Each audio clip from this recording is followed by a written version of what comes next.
Hi மக்களே, எல்லாருக்கும் good morning. இன்னைக்கு காலையில் எந்திரிச்சோன்னா வேலையாக எங்கள் அம்மா இந்த ஏபிசி ஜூஸை குடிச்சிட்டு அதுக்கப்புறம் மற்றதெல்லாம் பாருங்கன்னு சொல்லிட்டு அரிக்க ஆரம்பிச்சிட்டாங்க. நாங்களும் ஆளுக்கு ஒரு கிளாஸாக வாங்கி கடன் கல்ப்பா அடிச்சு முடிச்சு. இது ரொம்பவே நல்லது. ஸ்டார்டிங்கில் கொஞ்சம் கஷ்டமாக தான் இருக்கும் குடிக்க ஆனால் பழகிடும். அடுத்ததான் நேற்று சந்தைங்கிறனால அங்கேருந்து ஓமப்பொடி மிச்சர் வாங்கி வச்சிருந்தாங்க. அதை பார்த்ததுமே காஃபி குடிக்கணும்னு ஆசையாயிட்டு நான் எப்பவுமே ரெகுலராலாம் குடிக்க மாட்டேன். இந்த மாதிரி ஸ்நாக்ஸ் ஐட்டம் கூட இருந்தால் கண்டிப்பாக சாப்பிடுவேன். எங்கள் அம்மாவோ காலையில் வேலை கிளம்பும் போதே சாப்பாடெல்லாம் ரெடி பண்ணி வச்சுட்டு போயிட்டாங்க. ரைஸ், அவரைக்காய் பொரியல், சாம்பார், ரசம் எல்லாமே வச்சுட்டு போயிட்டாங்க. இது எல்லாமே மதிய சாப்பாடுக்கு செஞ்சு வச்சுட்டு காலையிலக்கு ஃப்ரிட்ஜ்ல மாவு இருக்கு, அந்த சாம்பார் வச்சு சாப்பிட்டுக்கோங்கன்னு சொல்லிட்டு போயிருந்தாங்க. ஆனா என் தங்கச்சி பண்ண வேலையை பாருங்க. சட்னி வேண்டாம் வேண்டாம் சாம்பார் இருக்குன்னு சொன்னேன். சொல்லு பேச்சு கேட்காம சட்னி இல்லைன்னா திங்க மாட்டேன்னு மிக்சி கப்ப உடச்சிருக்கா.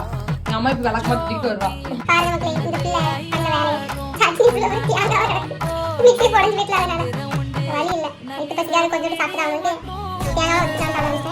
ஓகே மக்களே, பாய். நெக்ஸ்ட் பார்க்கலாம். டாடா.